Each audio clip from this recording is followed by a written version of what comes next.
Welcome to USA Convo. This is a network that connects learners with independent tutors who are from the United States. You are about to watch a lesson sample from a tutor. Please take a moment to read the following information. You can pause the video if needed.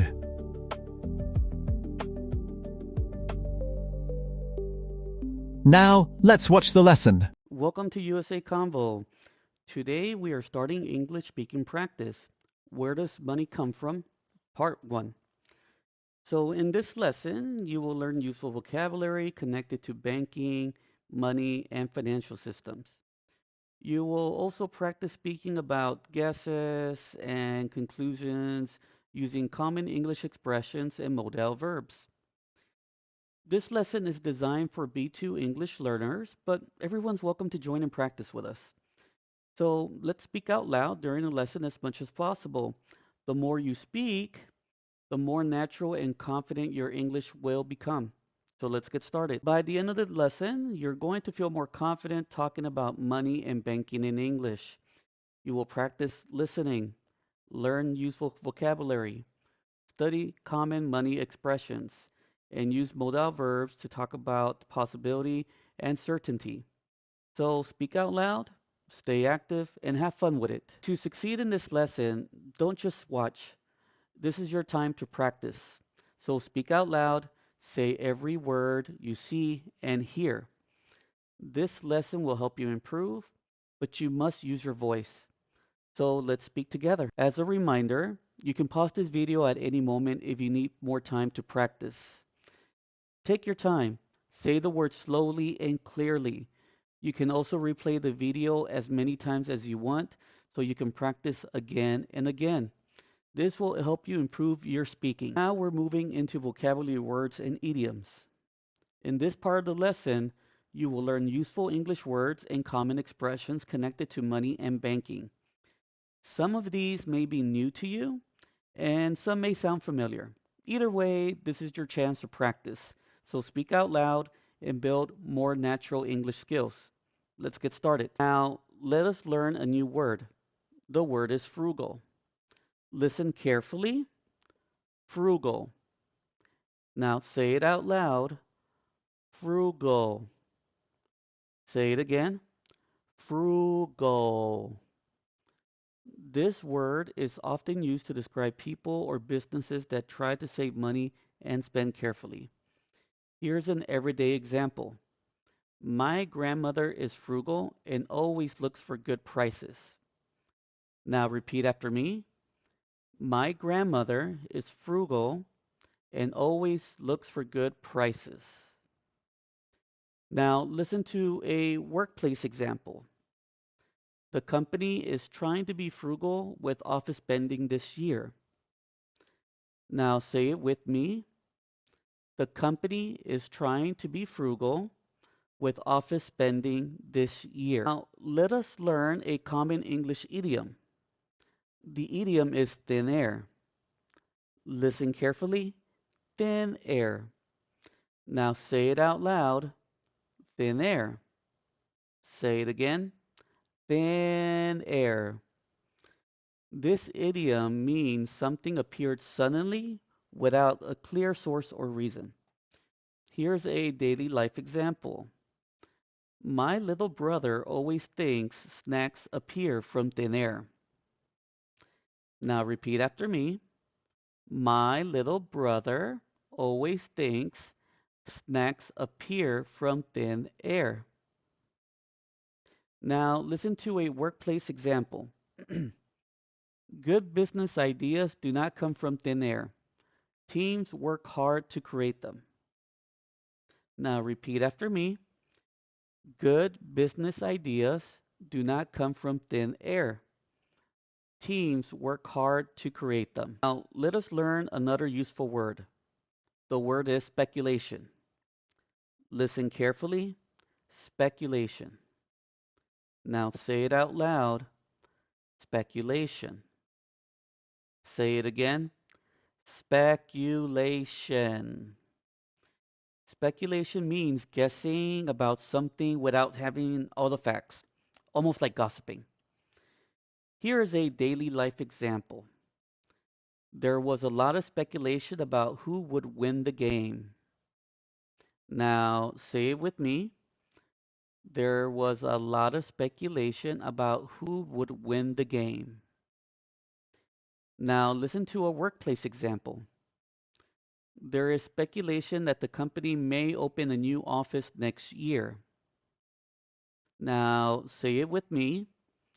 There is speculation that the company may open a new office next year. You will often hear this word in conversations about business, news, money, and future plans. Now, let's learn another useful word. The word is deduction. Listen carefully. Deduction. Now say it out loud. Deduction. Say it again. Deduction.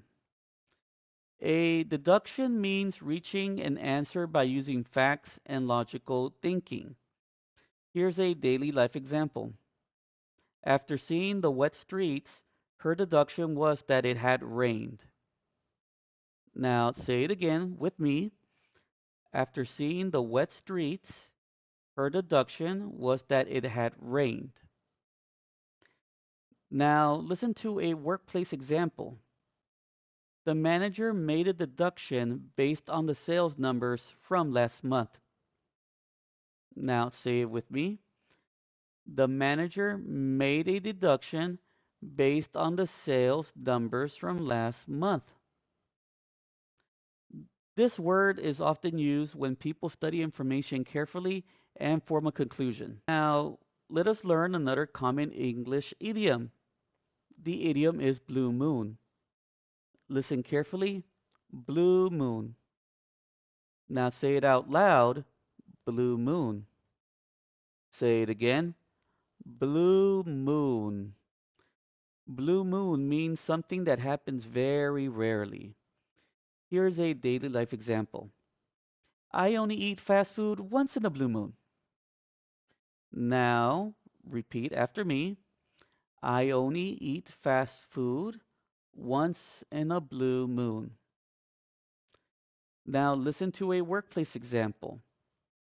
The team works late only once in a blue moon. Now, repeat after me. The team works late only once in a blue moon. This is a very common idiom in casual English conversation. So, great job so far. You learn new vocabulary words and idioms connected to money, business, and everyday English. Now it is time to practice what you learned. Get ready to listen carefully, speak out loud, and use these words with confidence. Now it's time to practice. Pay attention to the bold expressions. At the end, you'll decide which expression best describes being frugal. I will read the conversation out loud. Listen carefully first, then you'll repeat each part after me. Listen first. Hey, did you hear about Sam? He bought a brand new car yesterday. Now repeat after me out loud. Really? But I thought he was tight on money. He must have gotten a bonus. Now repeat that out loud with me. Yeah, that is possible. Or maybe he's been saving up for a long time. You know, he hardly ever goes out. Good. Now think about the meaning. Which expression best describes being frugal? Read the expressions again if necessary, and afterwards say your answer out loud. Let us check the answer. The correct expression is hardly ever goes out. This expression describes someone who is frugal because they do not spend much money on activities like eating out or entertainment. Listen again. He hardly ever goes out.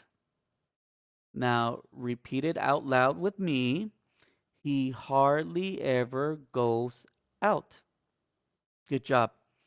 Remember, this expression is a natural way to describe someone who is careful with money. Now we're moving into the listening practice section. In this part of the lesson, you'll listen carefully to the conversation and focus on how the speakers use the vocabulary and expressions naturally. On this slide, you'll listen to the audio lesson about banks, money, and financial institutions. Your job is to listen carefully and focus on the understanding of the main ideas in English. Do not worry if you don't understand every single word. Focus on the important information and key details. After the audio, you will answer questions to check your listening and comprehension skills. Remember, this activity is not about learning how money works. It's about training your ears to understand difficult topics in English with more confidence. So listen carefully and do your best. Have you ever thought about what banks do with the money you put into your account? Why do banks pay you interest just for keeping your money there? The answer is simple. Banks use your money to make even more money. Welcome to today's episode of 5 Minute Finance. Let us begin with the basics. When you deposit money into a bank account, the bank pays you a small amount of interest. After that, the bank uses much of your money to give loans to people and businesses. The bank charges those borrowers a higher interest rate than the one they pay you. The money left over between those two interest rates becomes profit for the bank. This is why banks want customers to deposit money. More deposits allow banks to make more loans, and more loans can help banks earn more profit. You may think the bank keeps all your money locked away until you need it. That is not exactly how it works. Banks use something called fractional reserve banking. This system allows banks to keep only part of customer deposits as cash. The rest can be loaned out. In many cases, banks may keep around 10% of deposits and lend the remaining amount. The Federal Reserve helps set these reserve rules. The money kept in reserve acts like a safety cushion in case customers want to withdraw cash from their accounts. Now let us see how banks can increase the money supply. Imagine you deposit $10,000 into your savings account. If the reserve rule is 10%, the bank keeps $1,000 and can loan out $9,000. At this point, you still see $10,000 in your bank account, while another person now has access to $9,000 from the loan. That means the banking system now has $19,000 moving through the economy, even though only $10,000 in physical money was first deposited. Next, the person who borrowed the $9,000 may deposit that money into another bank. That bank keeps 10% and loans out the rest again. This process can continue many times. That is one way banks help increase the total amount of money in the economy without printing more cash. You may now wonder something important. Do deposits create loans, or do loans create deposits?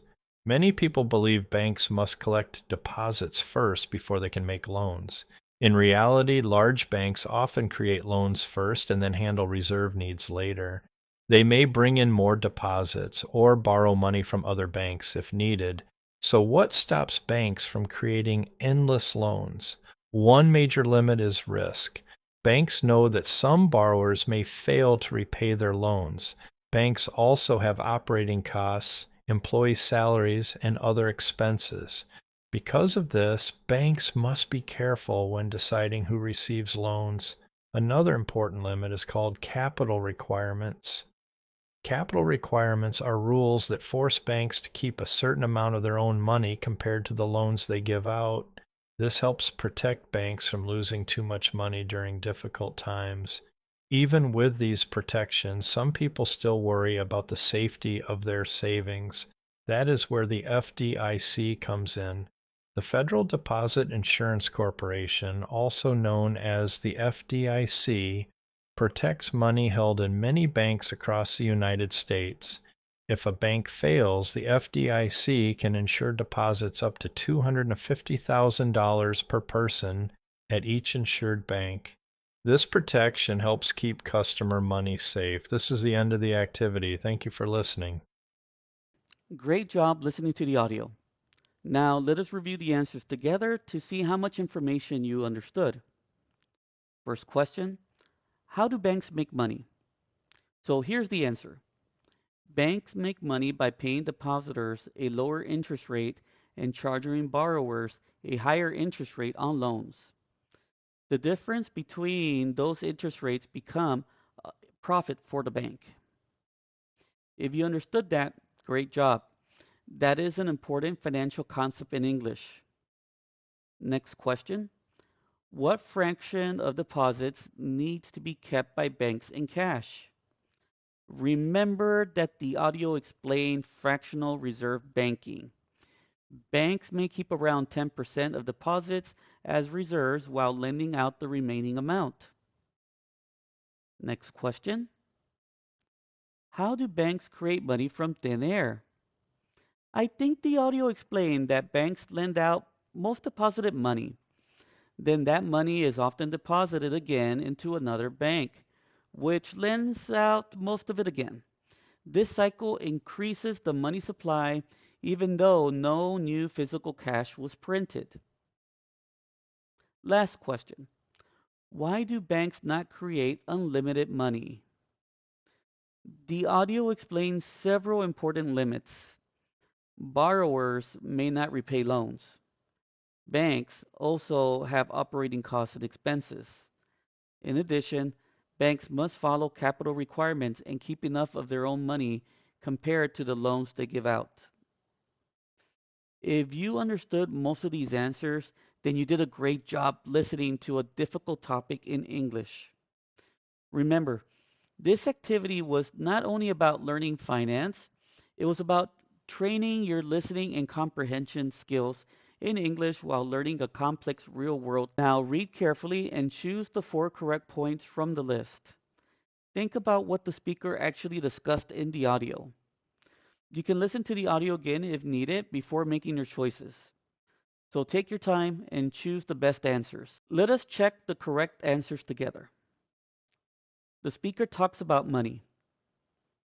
The speaker discusses how money is created. The speaker shows considerations that banks have when creating money. The speaker also outlines some of the risks banks have to take. Great job if you selected those answers correctly. Now we're moving into the grammar section. In this part of the lesson, you'll practice using grammar naturally while talking about money, banking, speculation, and deduction. Pay close attention to how the sentences are structured and how grammar changes the meaning. Now, let us look at modal verbs for speculation and deduction. We use must when we are almost sure about something. For the present or future, we use must plus the base verb. Listen to this example. She must be at work now. It's only 3 p.m. Say it with me. She must be at work now. It is only 3 p.m. The speaker believes that this is probably true right now. For the past, we must use have plus the past participle. Listen to this example. He must have left. His car is not here. Now repeat after me. He must have left. His car is not here. The speaker is making a logical conclusion about something that already happened in the past. Now, let us look at might and could. We use might and could when something is possible but not certain. For the present or future, we use could or might plus the base verb. Listen to this example. They could be home by now. Repeat after me. They could be home by now. The speaker thinks this is possible, but they're not completely sure. For the past, we use might have or could have plus the past participle. Listen to this example. He might have forgotten our meeting yesterday. Repeat after me. He might have forgotten our meeting yesterday. The speaker is guessing about something that possibly happened in the past. Now, let us look at cannot and could not. We use these when we believe something is impossible or very unlikely. For the present or future, we use cannot or could not plus the base verb. Listen to this example. She cannot be serious. Repeat after me. She cannot be serious. The speaker believes this is very unlikely to be true right now. For the past, we use could not, have, plus the past participle. Listen to this example. He could not have eaten all the cake. Repeat after me. He could not have eaten all of the cake. The speaker believes this was impossible in the past. Now, there are some common expressions that go along with speculation and deduction. We can say it is possible that when we think something may be true. Listen to this example. It is possible that they're stuck in traffic. Repeat after me. It is possible that they're stuck in traffic. We can also say there's a chance that when something could happen. Listen to this example. There's a chance that it might rain later. Repeat after me. There is a chance that it might rain later. Another common expression is it is likely or it is unlikely. We use these when something seems probable or improbable. Listen to this example. It is likely that the package will arrive today. Repeat after me. It is likely that the package will arrive today. Now, let us look at some examples in context. Seeing a light in the office late at night. He must be working late. In this example, the speaker sees evidence and makes a strong deduction. Now, listen to the next example. Finding the kitchen in a mess. They may have had a party last night. Here, the speaker is not completely sure, but they are making a possible guess about the past. Now, the last example. Not hearing from a friend in a while. She could be on vacation. I have not seen any recent posts from her. The speaker is using the information they have to speculate about what might be happening. Remember, the choice between must, might, could, and cannot depends on how certain you are about the situation. Must shows strong certainty. Might and could shows possibility, but less certainty. Cannot shows that something seems impossible or very unlikely. Using these modal verbs and expressions correctly will help your English sound more natural and accurate. Great job today! You learn new vocabulary, practice idioms, improve your listening skills, and study modal verbs for speculation and deduction. But we're not finished yet. In part 2, we will continue the lesson with exercises, reading practice, and speak and respond activities to help you use everything you learned in real English. Keep going. Join part 2 to complete the full lesson. Learn more about this tutor on their profile. If you are interested, contact them directly to get started. Explore more tutors and lesson samples on USA Convo. Follow USA Convo for updates. Subscribe to our YouTube channel.